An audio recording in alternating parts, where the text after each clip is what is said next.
இவானஸ் எவனிடிமன் chapter 21. எடுத்தோடனே வாங்கில் இருக்கிற ஒரு தெருவை காட்டுறாங்க. இருக்கிற கடையில் அவன் வந்து டீ குடிச்சிக்கிட்டே சீரியஸாக இருக்கிறான். அங்கே இருக்கிறவங்களாம் பேசுறது கேட்டு அங்கே இருக்கிற வெள்ளை ட்ரெஸ் போட்டவனும் சொல்கிறான், இந்த மாதிரி டேய் நீ கேள்விப்பட்டியாடா, இந்த மாதிரி புது லீடர் வந்து தான் வந்து இந்த மாதிரி கொலை பண்ணார், இந்த டார்க் சிந்திக்கிட்டு பார்த்தலாம், அங்கே இருக்கிற ஃபார்மல் லீடர் எதுவுமே பண்ணல. ஆமாடா நானும் கேள்விப்பட்டேன், இந்த மாதிரி மற்றவங்க வாய்ப்பு மற்றவங்களோட பேர் புகழெல்லாம் இவரே எடுத்துப்பார், ரொம்ப மோசமானவர்னு நான் கேள்விப்பட்டேன்டா. அங்கே இருக்கிறவங்களாம் ஹீரோவை கழுவி ஊற்றுறான். அந்த டானிஜின்ற அந்த பழைய ஃபார்மை வந்து கழுவி ஊற்றுறாங்க. அவர் வந்து ரொம்ப நாளாக இந்த மாதிரி லீடராக இருந்தார், நல்லா வந்து வாழ்ந்துட்டு போயிட்டான். மனசுலேயே இந்த மாதிரி 4 பேர் 4 விதமாக பேசுறதுலாம் நார்மல் தான். இது ஒன்றும் என்னோடய ஃபஸ்ட் டைம் கிடையாது இந்த மாதிரி கேட்குறது. இந்த மாஃபெங் இங்கே வந்ததுலேருந்து அவங்கள பற்றின ரூமர்ஸ் எல்லாம் பரப்பி விட்டு வச்சுக்கிறாங்க. இந்த ரூமர்ஸ் ஃபுல்லாகவே பொய்யில் கொஞ்சம் கூட உண்மையை தூக்கி வச்சுக்கிறாங்க, அவ்வளோதான். எனக்கு இன்னுமே ஞாபகம் இருக்குது, அந்த சண்டை ரொம்ப மோசமாக இருந்தது. டார்க் பாத் ஷேடோவுக்கும் எங்களோட செட்டுக்கும் அந்த கஷ்டமான சண்டையில் மாஃபெங் வந்தான். அதுவும் எல்லாமே முடிஞ்சு மொத்தமாக அழிச்சக்கப்புறமா வந்தான். இந்த மிச்சம் மீதி இருக்கிறத கொள்றதுக்கு அவன் செட்டோட அவன் வந்து சண்டை போட்டது எதுக்குன்னா, இந்த மாதிரி எங்கள் ஃபோர்ஸில் சேர்ந்ததுக்காக அவனே ஃபோர்ஸ் பண்ணி கஷ்டப்பட்டு தான் வந்தான். ஐயோ வரமேன்னு அதில் அவன் நிறைய சண்டையே வேணான்னு விட்டு ஒதுங்கி தான் போனான். ஏன்னா அவனோட செட்டோட டேமேஜை கம்மி பண்ணோம், அவங்க ஆட்கள் நிறைய பேர் இருக்கணும்னு. இந்த மாதிரிலாம் பண்ணுறத கண்டுபிடிச்ச அப்புறமா அந்த எவன்லி பிளேடு செட்டு என் முன்னாடி தலையை நிமித்த கூட முடியாது, அந்தளவுக்கு நான் வச்சுருந்தேன். நான் கிட்ட வந்தாலே அவங்க வந்து உடங்கி தான் இருக்கணும். ஆனால் இப்போ என்னமோ அவங்க தான் வீரன் சூரன் அப்படி இப்படின்னு ஒரே பொருளையாக கிளம்பிட்டு கிடக்குது. எனக்கு என்னமோ யாரோ ஒருத்தங்க பிளான் பண்ணி இந்த மாதிரி ரூமர்ஸை பரப்பி விட்றாங்க. ஹீரோவும் திரும்ப பாஸ்ட்டை பற்றி நினச்சி பார்க்குறேன். இந்த மாதிரி அட்வைசர்களை சொன்னதெல்லாம் அட்வைசர் என்ன சொல்லியிருப்பாருன்னா, நீங்கள் என்ன தான் இந்த உலகத்திலே ஸ்ட்ராங்கஸ்டான ஆளாக இருந்தாலும் உங்களால் சென்ட்ரல் பெயினை மொத்தமாக ஆக்குப்பை பண்ண முடியாதுன்னு. உலகத்திலே ஸ்ட்ராங்காக இருக்கிறதுன்றது ஒரு சாதாரண சண்டையில் யார் அதிகமான சக்தி உள்ளவங்கன்னு. ஆனால் கியாங்வாவில் இருக்கிறவங்கள பொறுத்த வரைக்கும் அத்தாரிட்டி தான் எல்லாமே. ஹீரோவும் அங்கேருந்து போகும்போதே இந்த மாதிரி கேல் வந்து சொன்னதெல்லாம் உண்மை தான். ஆனால் இப்போ அதுக்கும் மேலே நான் இப்போ வேர்ல்டு ஸ்ட்ராங்கஸ்டும் இல்லை. ஹீரோவும் நடந்து போகும்போதே ஒரு இடத்த பார்த்து, அட நான் வந்து பார்த்துட்டேன், இந்த இடம் எனக்கு நல்லாவே ஞாபகம் இருக்குது, எப்பயுமே சரக்கடிக்கு இங்கே தான் வருவேன் இத்தனை நேரத்தில் ஃப்ரீயாக இருக்கும் போதெல்லாம். இப்போ நான் ஒன்று யோசிச்சேன்னா, இங்கே இருக்கிற சரக்குலாம் எனக்கு அவ்வளோவா பிடிக்காது, நான் அதெல்லாம் என்ஜாய் பண்ண மாட்டேன் அவ்வளோவா. ஆனாலும் இந்த இடம் என்விரான்மெண்ட் அதெல்லாம் நல்லா ஜாலியாக இருக்கும். இந்த நேரம்லாம் நான் வந்து எப்பயுமே பேக் போல தான் கூப்பிட்டு போவேன் என் கூட சரக்கடிக்க. நான் அவனுக்கு ஊற்றி தரலான்னு போவேன், ஆனால் அவன் வந்து வேணான்னு தான் சொல்லுவான். அவன் எப்பயுமே ரூல்ஸை வந்து பிரேக் பண்ணவே மாட்டான். அவன் எஸ்கார்ட் ஊட்டி விட்டு வெளியே வந்தால் கூட சரி, அப்படிலாம் பண்ணவே மாட்டான். ஒரு வாட்டி கூட என் கூட சரக்கு ஷேர் பண்ணிக்கிட்டே இல்லை. அவன் அந்தளவுக்கு எனக்கு லாயலாக இருந்தான். கொஞ்ச நேரம் இருந்து ஒரு சரக்கு ஆர்டர் பண்ணி குடிச்சிட்டு போவோம் அப்படின்னு ஹீரோவும் உள்ளே போகிறான். அங்கே வந்து வெல்கம் பண்ணுறாங்க. அந்த வெல்கம் பண்ண ஆளை பார்த்து ஹீரோ ரொம்ப ஷாக் ஆகிட்டான். அங்கே இருக்கிறது பிரேக் பவுலு, அவன் எஸ்கார்ட் வாரியரு. அப்போ அந்த ஹீரோவும் வந்து இங்கே இருக்கிற ஓனர் மாறிட்டாரா அப்படின்னு கேட்குறான். பிரேக் பவுலும் ஆமாம் அவர் இப்போ தான் மாறினாரு, இப்போ தான் ஓப்பன் பண்ணோம் நாங்கள் ரீசெண்டாக, அதில் நீங்கள் தான் இப்போ ஃபஸ்ட் கஸ்டமர் எங்களுக்கு. இதெல்லாம் அதிர்ச்சியிலே கிடக்குறான் ஒரு நிமிஷத்தில்.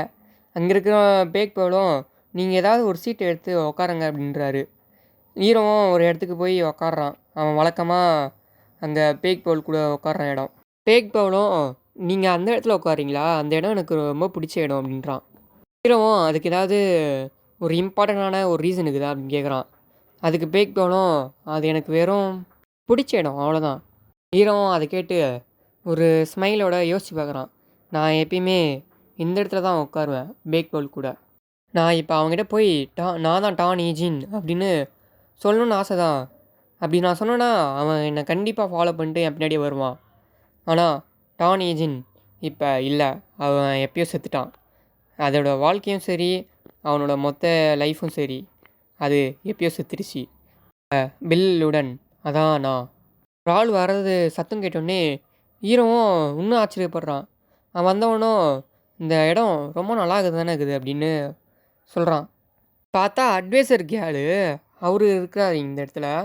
இங்க இருக்கிற பேக் பவுலும், "சார் அட்வைசர் வாங்க வாங்க" அப்படின்றாரு. இங்க வந்த அட்வைசர் கேளோ, "இந்த மாரி நீ ஒரு நல்ல ஸ்டோர எப்படியோ வாங்கிக்கிற.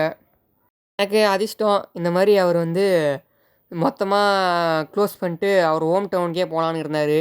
நான் வாங்கிட்டேன்."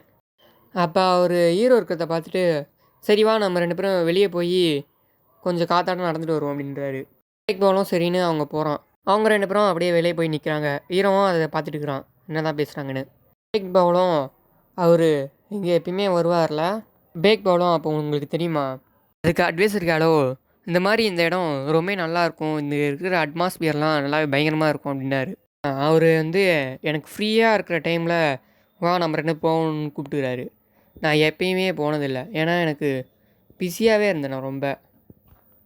ஹீரோவும் அத கேட்டு உள்ள நானும் வந்து வருத்தப்படுறேன் இப்ப. நான் இந்த மாரி பேக் பவுலுக்கும், அட்வைசர் கேர்ளுக்கும் இன்னும் கொஞ்சம் கேஷுவலா அவங்க கூட இருந்திருந்தா நல்லா இருந்திருக்கும்னு யோசிக்கிறேன். அங்க இருக்கிற அட்வைசர் கேர்ளும், "இந்த மாரி நீ முரியம் அலையன்ஸ்க்கு திரும்ப போறதுக்கு ஏதாவது விருப்பம் இருக்குதா?"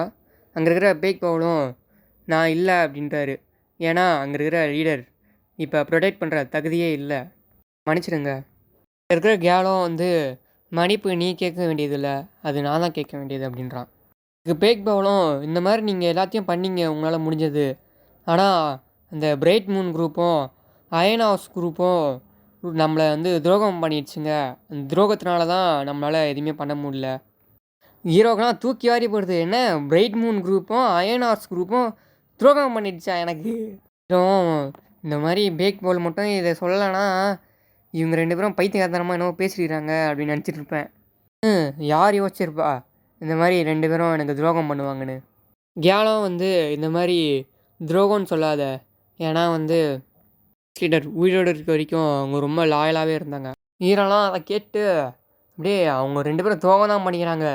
இது வந்து கண்டிப்பா எனக்கு தெரியுது. என்னோட 2 முக்கியமான சபார்டினேட்ட அவங்க துரோகம் பண்ணிட்டாங்க. அதுவும் நான் வெறும் செத்ததுக்காக. அந்த இடத்துல அவங்க அட்வைசர் காலுக்கு ஹெல்ப் பண்ணாம இந்த மாரி பண்ணிக்கிறாங்க. இதுல முக்கியமா மாஃபெங் மாரி ஒரு ஆள எனக்கு அப்புறமா ஒரு லீடரா மாத்தி வச்சுக்கிறாங்க. பொம்பளம் எழுதுனா போதும் அவன் பாயிறவன். இருக்கிற பேக் பவுலும், "இந்த மாரி நீங்க இதுக்கப்புறமா என்ன பண்ண போறீங்க?" அப்படின்னு அட்வைசர் கால பார்த்து சொல்றாரு. அட்வைசர் காலோ, "இந்த மாரி நானும் இந்த ஊர விட்டு போயிடணும். இல்லைனா செத்து போயிடணும்" அப்படின்னு தான் ஆசைப்படுறாங்க. ஆனா எனக்கு என்ன ஐடியானா, இந்த மாரி கொஞ்ச நாள் இங்க இருக்கலான்னு. இதுக்கு பேக் பவுலும், "இதெல்லாம் சரியா வருமா?" அப்படின்னு கேட்குறாரு. அட்வைசர் காலும், "இந்த மாரி அவங்க என்ன பார்த்துக்கிட்டே தான் இருப்பாங்க எப்பயுமே. என்ன பண்றான்னு. அவங்களால எதுவுமே வந்து ஓப்பனா பண்ண முடியாது. அதனால என்ன வந்து டீப்ரமோட் வேணா பண்ணலாம். ஒரு குட்டியா ஆர்கனைசேஷனா. ஆனா நான் சாகுற வரைக்கும் இங்க தான் இருக்கணும்னு ஆசைப்படுறேன்." அதுக்கு பேக் பவுலும், "இதெல்லாம் நான் சொல்லக்கூடாது தான். இருந்தாலும் நான் சொல்றேன். நீங்க ஏன் ஒண்ணுமே முறிமலைன்ஸை விட்டு போகல?" அப்படின்னு கேட்குறான். அதுக்கு அட்வைசர் கேளும், "ஏன்னா இது அவர் வாழ்ந்த இடம். அவருடைய வீடு. அதை விட்டு நான் போமாட்டேன்" அப்படின்றாரு. ஹீரோலாம் வந்து அத கேட்டு ரொம்ப ஷாக் ஆயிடுறான்.